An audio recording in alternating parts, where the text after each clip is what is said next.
Esta es la segunda parte de nuestra clase de histofisiología de la piel. Vamos a ver cómo está inervada la piel. La piel está dotada de receptores sensoriales de diversos tipos, que son terminaciones periféricas de nervios sensitivos. Además, está bien inervada con terminaciones nerviosas motoras para los vasos sanguíneos, los músculos erectores del pelo y las glándulas sudoríparas. Vamos a ver primeramente un diagrama donde nos muestran los receptores sensoriales de la piel. Acá tenemos un diagrama de los receptores sensoriales de la piel y cada uno vamos a ir estudiando por separado. Yendo desde la A a la F tenemos las terminaciones libres de un axón eferente. Después tenemos las células de Merkel que vimos recién con su disco terminal de un axón eferente, los corpúsculos de Pacini. Después el D es el corpúsculo de Krause, después el de Meissner, el E y el F el de Ruffini, respectivamente con sus localizaciones dentro del espesor de la piel. En primer lugar, tenemos las terminaciones nerviosas libres, fíjense cómo se meten atravesando la membrana basal entre las células de la epidermis, donde terminan en el estrato granuloso. ¿Para qué sirven? Para el tacto fino, el calor, el frío y el dolor.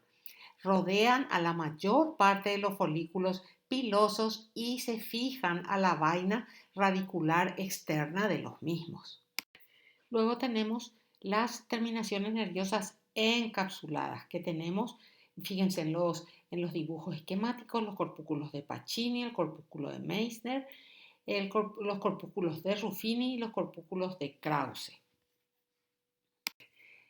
Los corpúsculos de Pacini, ahí tenemos un esquema a la derecha de lo que es un corpúsculo de Pacini, donde se los encuentra en la dermis y en la hipodermis del pulpejo de los dedos y también los encontramos en las articulaciones, en el periósteo y también en muchas vísceras.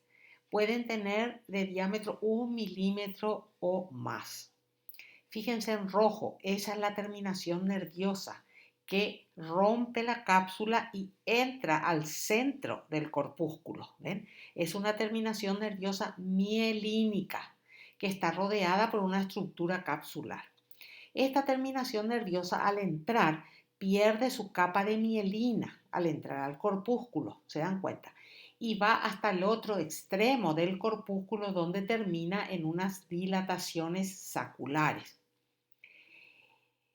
Se rodea de láminas muy finitas de células de Schwann que se llama núcleo del corpúsculo. Y por fuera de este núcleo del corpúsculo tenemos láminas conjuntivas muy finas también, separadas por un líquido similar a la linfa.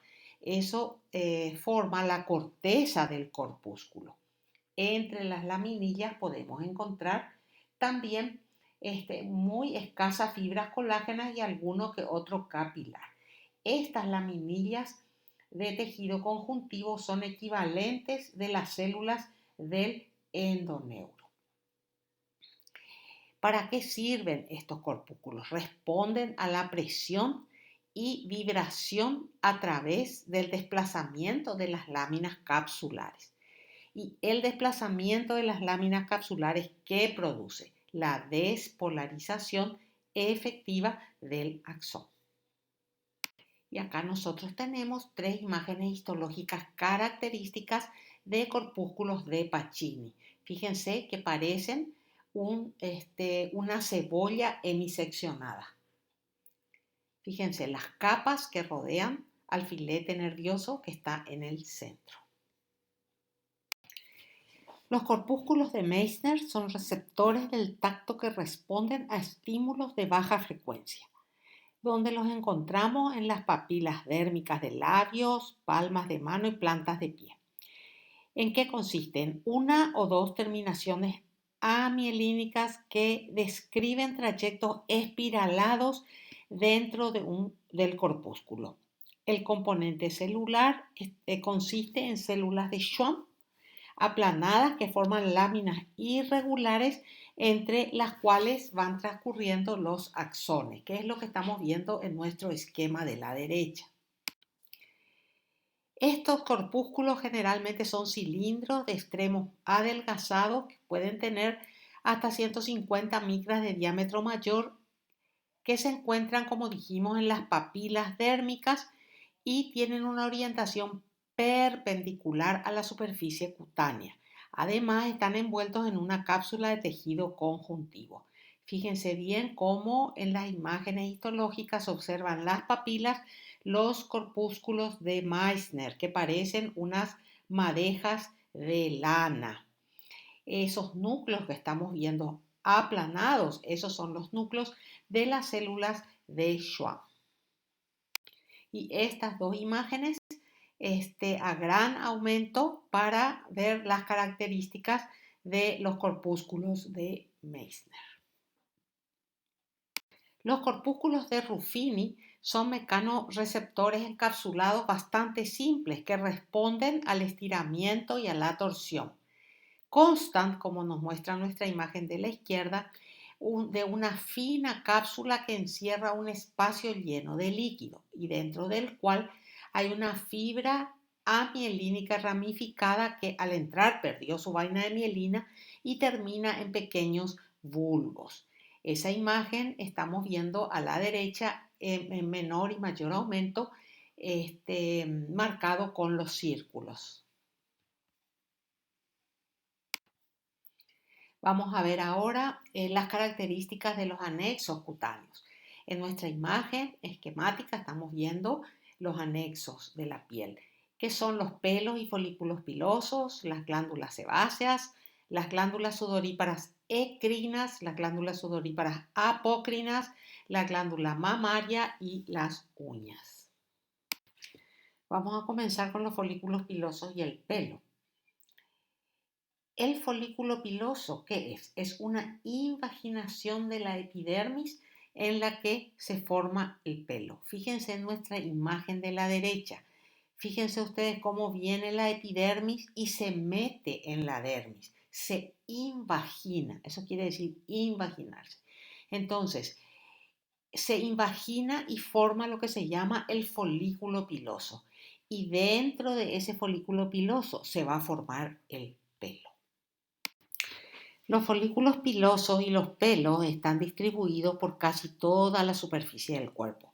Sin embargo, faltan en algunos lugares, como por ejemplo en los bordes y palma de las manos, en los bordes y planta de los pies, en el borde libre de los labios y en la piel periorificial de los aparatos urinario y genital.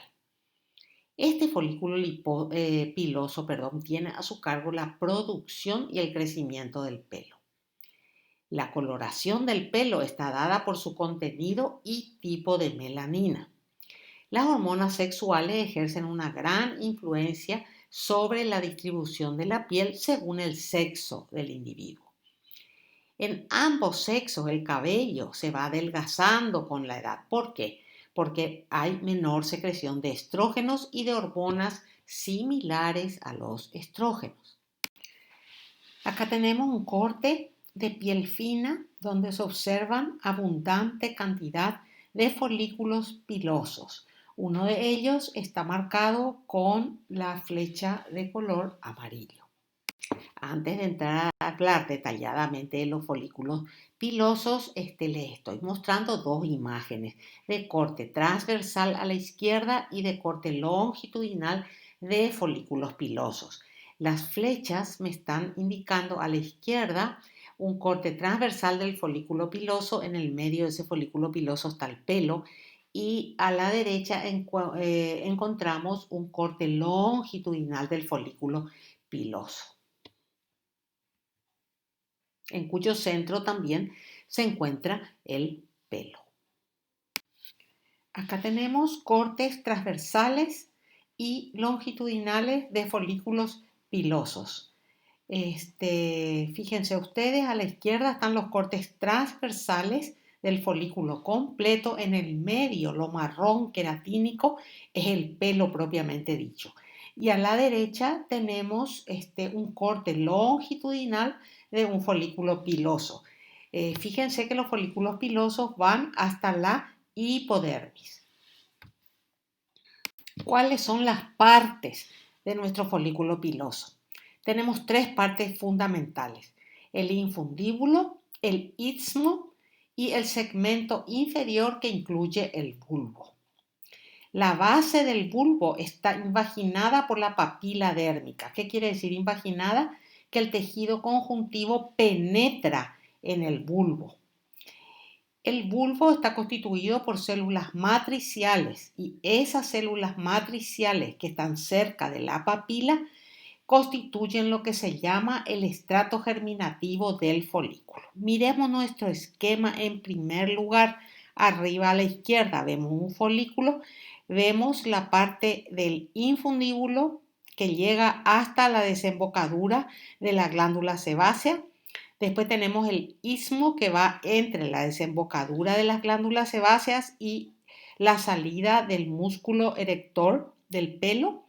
Y por último tenemos el segmento inferior que me está incluyendo que me incluye el bulbo. El bulbo está marcado con una flecha de color gris. Fíjense que en el medio del bulbo tenemos la papila dérmica, el tejido conjuntivo que penetra ahí con vasos sanguíneos. Después tenemos corte histológico de la parte inferior del bulbo. Fijémonos a la izquierda. Ahí está el bulbo. Fíjense ustedes el tejido conjuntivo que está en el medio, que se está invaginando, y rodeando a esa zona marcada con la flecha amarilla encontramos las células matriciales. ¿Ven? Las células matriciales. Lo mismo estamos viendo en la imagen de la derecha. Fíjense ustedes un corte longitudinal también de bulbo, donde la estrellita verde me está mostrando la papila dérmica. La papila dérmica, rodeando las células que están más cerca de la papila dérmica en el bulbo, son las células matriciales. Las células matriciales que están en la parte interna de nuestro bulbo en contacto con la papila dérmica, esas células se van a diferenciar en dos cosas: en células productoras de la queratina del pelo, o sea, en las células que van a formar el pelo, y en otra capa que se llama vaina radicular interna. Entre estas células matriciales, nosotros tenemos melanocitos, que son las células que van a donar su pigmento a las células de queratina para dar el color al pelo. Quiero que se fijen, antes de avanzar, en nuestro esquema de la derecha. Fíjense cómo la piel, la epidermis de la piel se mete. Se mete en el tejido conjuntivo para formar ¿qué? El folículo piloso. Muy bien. Nuestra flecha de color azul nos está mostrando las células matriciales, o sea, las células madre. Estas células matriciales se van a diferenciar, como dijimos, en esas células que van a dar el pelo, que está marcado con color amarillo. Y van a dar origen también, se van a diferenciar en las células de la capa llamada vaina radicular interna. Fíjense que eso está marcado, lo de la vaina radicular interna está marcado con la flecha roja y la zona del pelo está marcada con la flecha de color verde. Fíjense.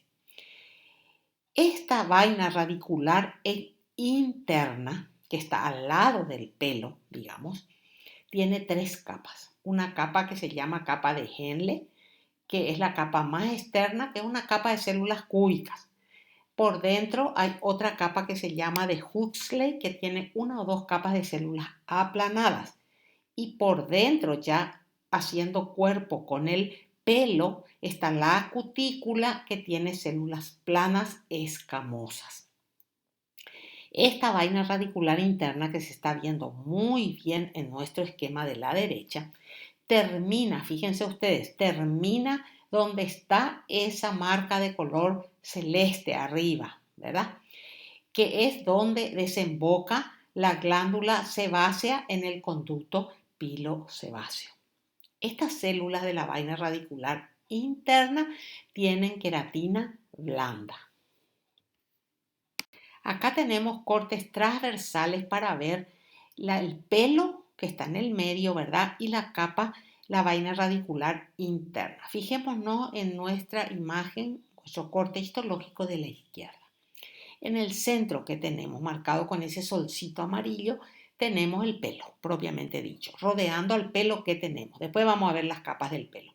Rodeando a ese pelo que tenemos la vaina radicular interna.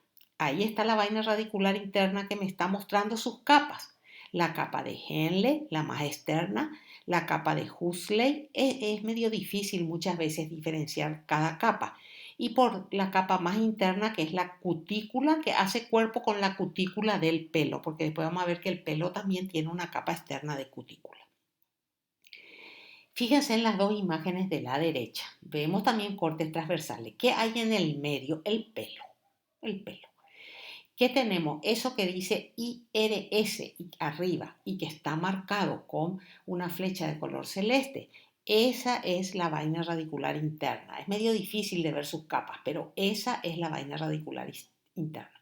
Y lo que está afuera de la vaina radicular interna, por ejemplo, en la imagen de abajo, está marcada una zona por fuera de la vaina radicular interna, una célula celular epitelial que está marcada con la flecha amarilla. Esa es la vaina radicular externa. Tenemos de vuelta nuestro esquema. Tenemos nuestro esquema con la papila, con el bulbo, ¿verdad? Con la zona del pelo, con nuestra vaina radicular interna, ¿verdad? Muy bien.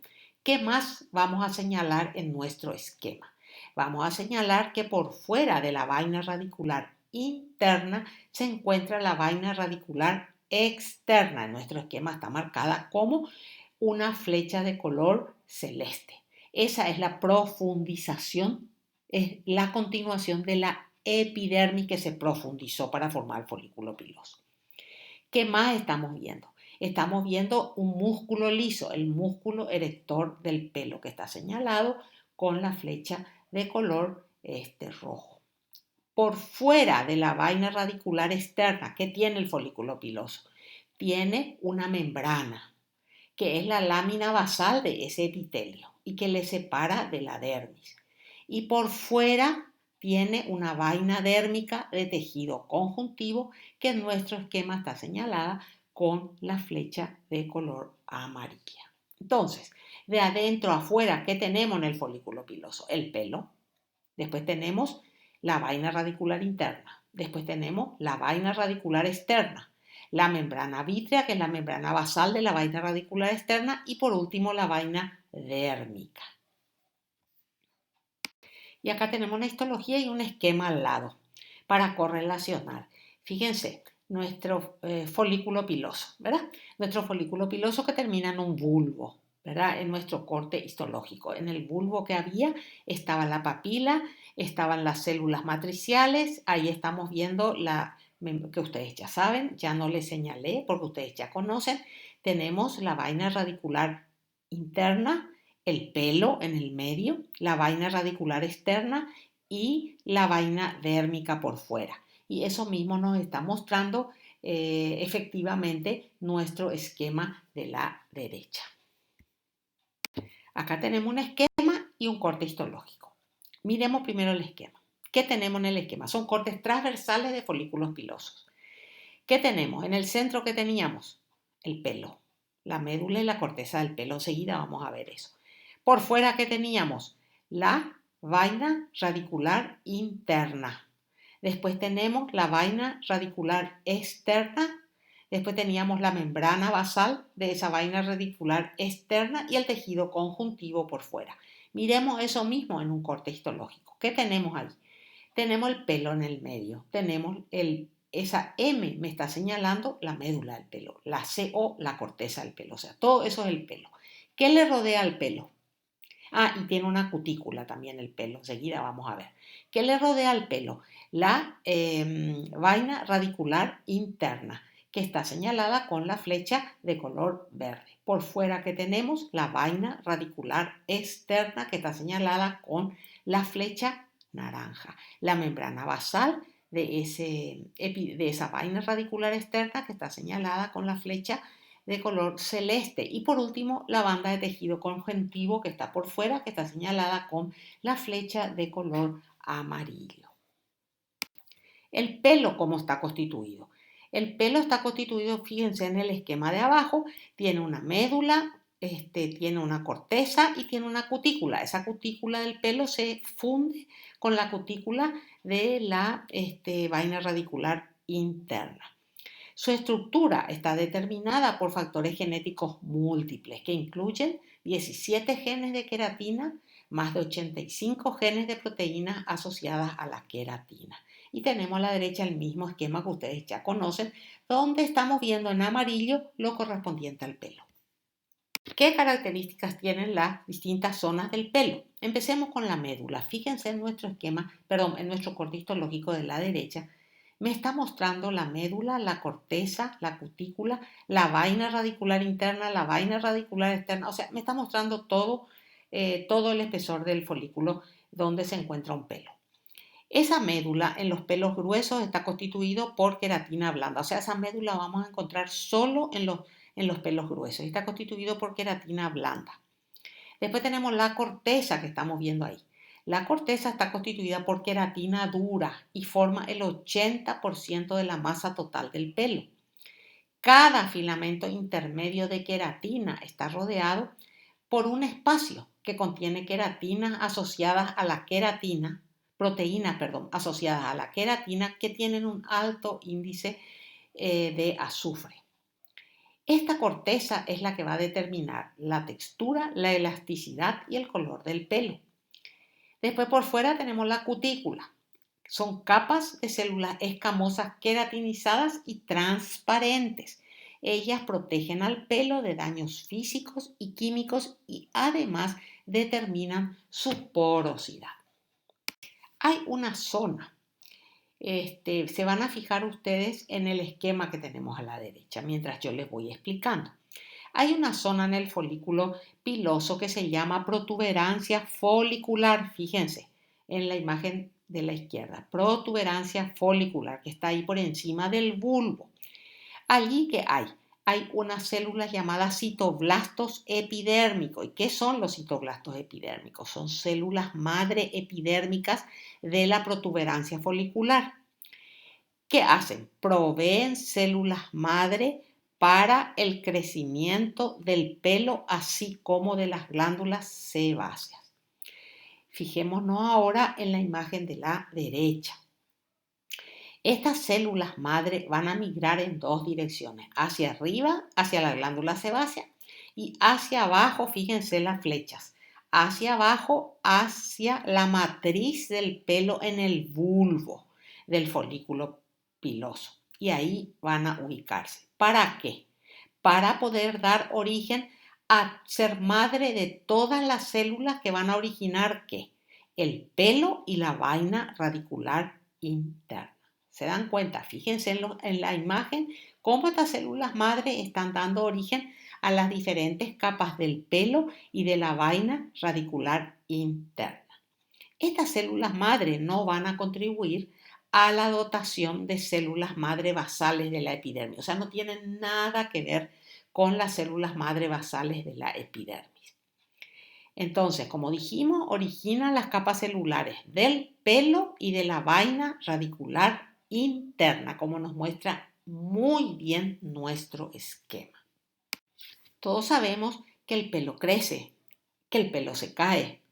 Bueno, para entender todo este crecimiento y la caída del pelo, nosotros tenemos que ver algo concerniente al crecimiento del mismo.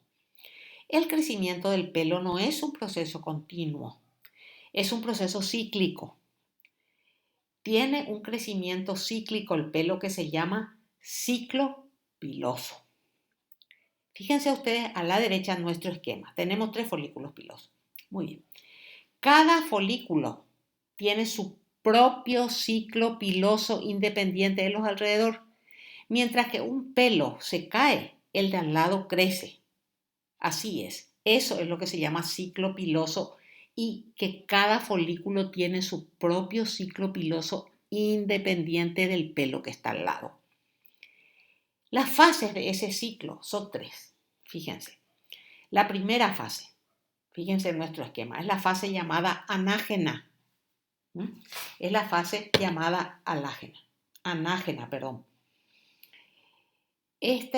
Nosotros sabemos que las células madre de la prominencia folicular son capaces de producir células madres que van a dar origen a folículos maduros en la fase de anágeno. O sea, nosotros tenemos abundante cantidad de células que están proveyendo células nuevas para que ese pelo vaya creciendo. O sea, es para que ese pelo tenga un crecimiento continuo, que es en promedio de 3 años antes de que ese pelo que está creciendo se caiga. ¿Okay?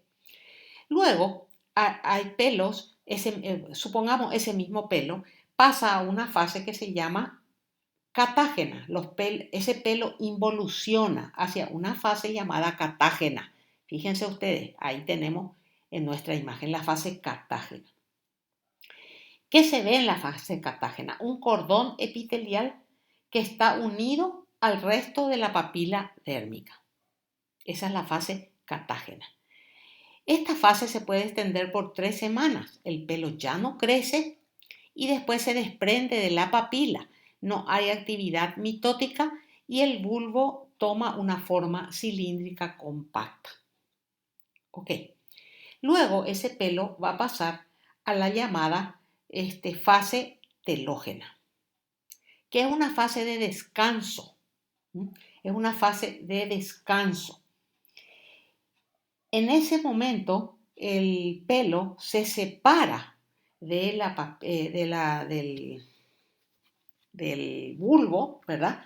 Se separa del bulbo y entonces ya no tiene sustancias nutritivas.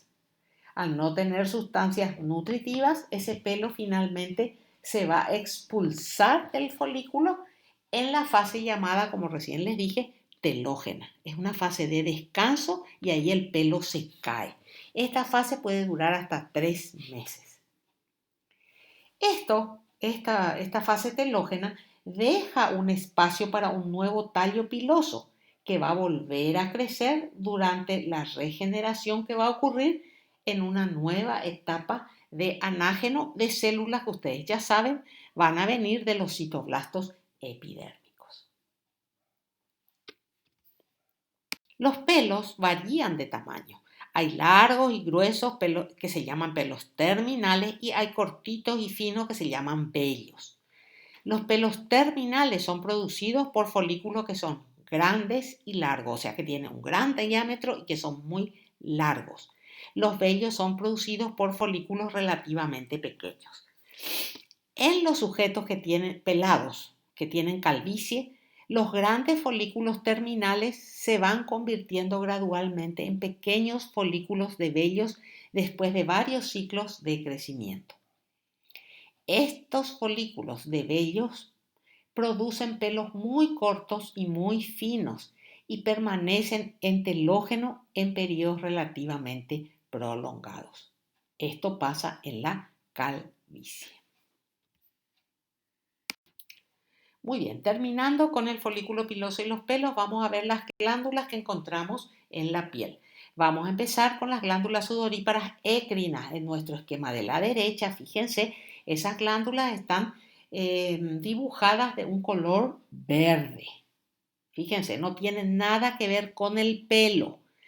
Desembocan directamente en la epidermis. Estas glándulas sudoríparas écrinas se localizan en la piel de la mayor parte del cuerpo. ¿Cuál es su producto de secreción? El sudor. ¿Para qué sirve? Para termorregulación. Son glándulas túbulo espirales simples.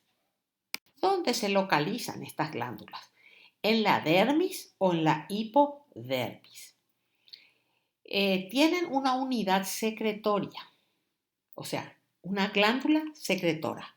Y por supuesto tienen una un conducto excretor.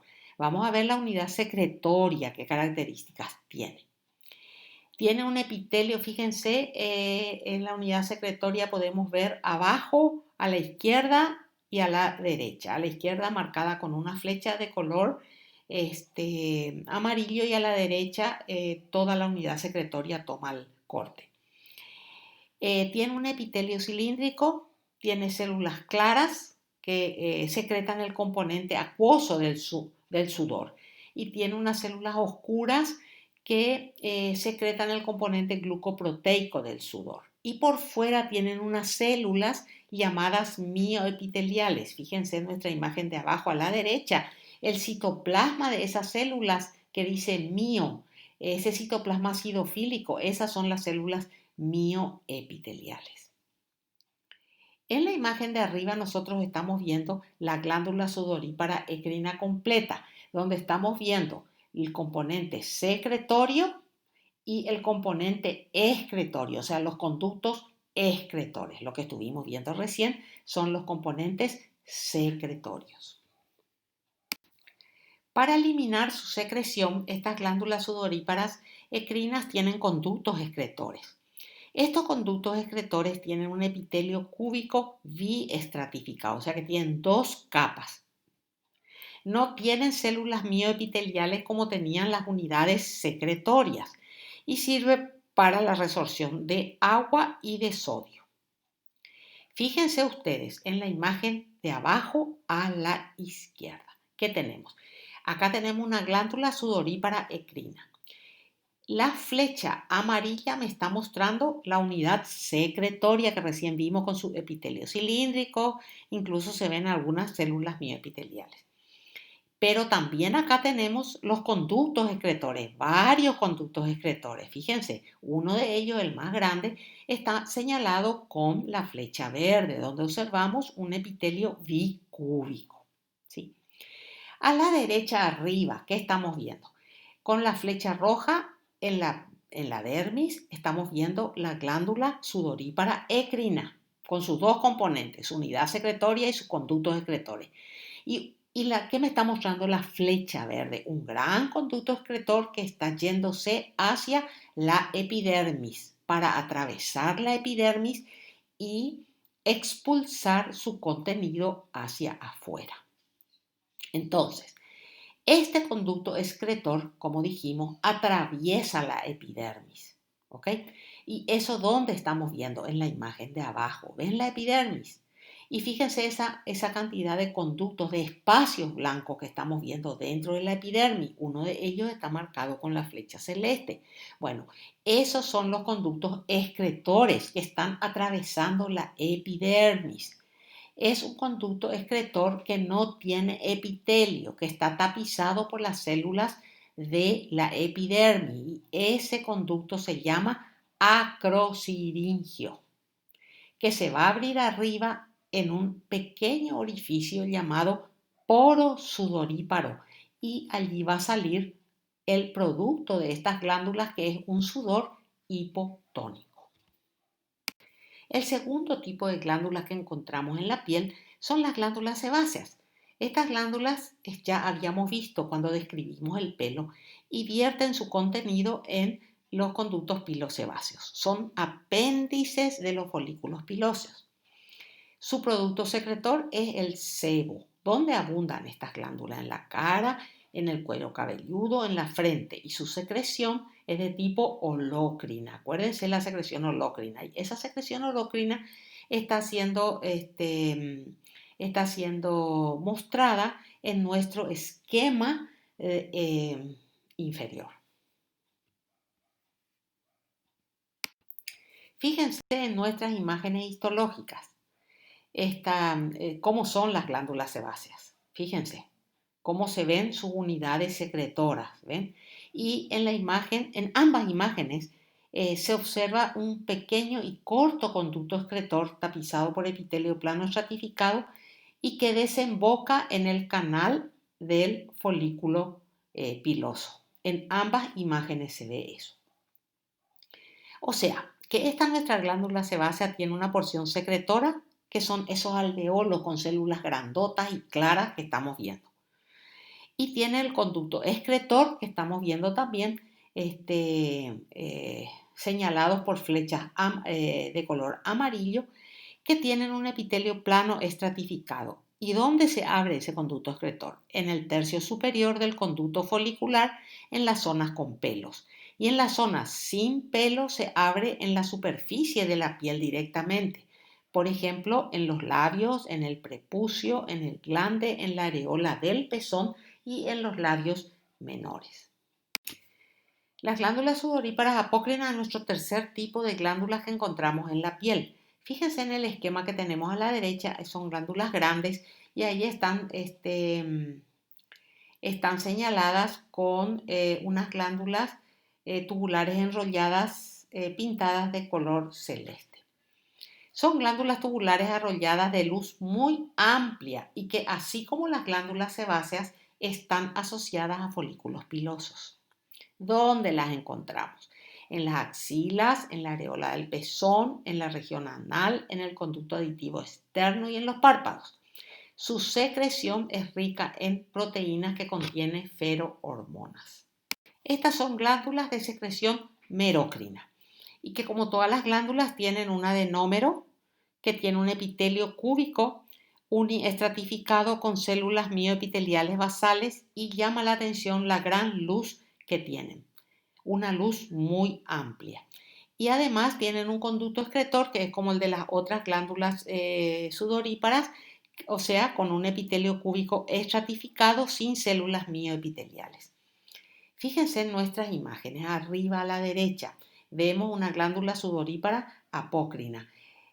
Nos damos cuenta porque los adenómeros secretorios tienen la luz muy amplia, muy grande. Abajo tenemos adenómeros sudoríparos. Fíjense, la luz enorme, tiene un epitelio cúbico alto y fíjense que en la superficie sus células tienen como unas proyecciones en dedo de guante con secreción que va a ser expulsada hacia la luz glandular. Y ahora nos quedan las uñas, otro anexo de la piel. ¿Qué son las uñas? Son placas de células queratinizadas que contienen queratina dura. La queratina dura tiene un gran contenido de azufre. Nuestro esquema nos muestra un corte para ver longitudinal, para ver todos los componentes de la uña. Fijémonos en el esquema cuando les voy explicando. La uña o placa ungular, fíjense en el esquema. La uña o placa ungular descansa sobre un lecho.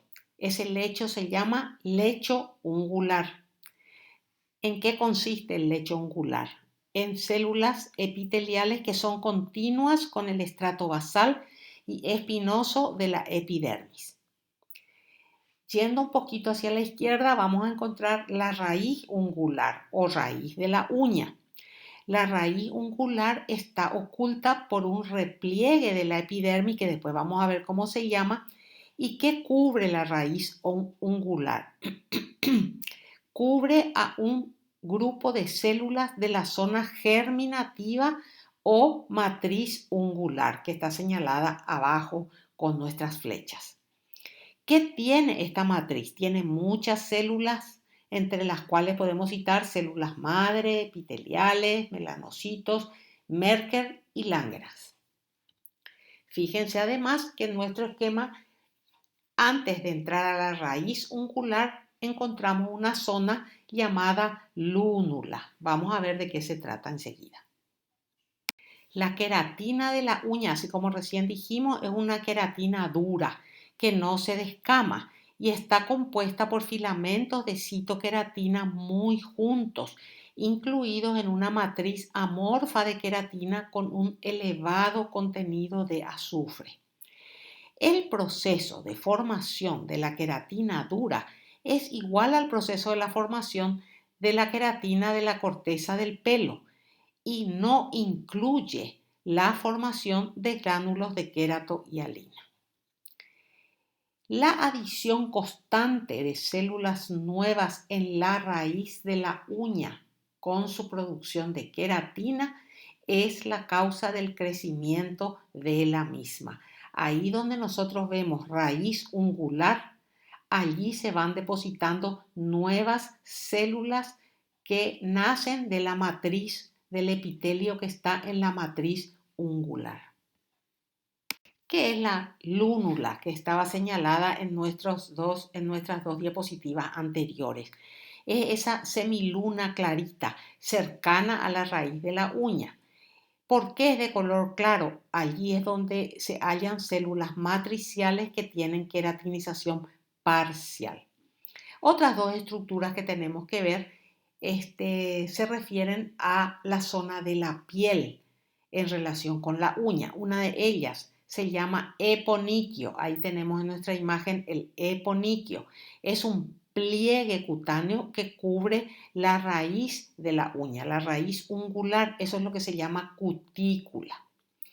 Y después tenemos otra zona de piel que está por debajo, que se llama hiponiquio. También se ve en nuestra imagen. Es una capa epidérmica engrosada que asegura el borde libre de la placa ungular o uña en el extremo del dedo. Y con esto terminamos la segunda parte de nuestra clase de piel y anexos. Muchas gracias.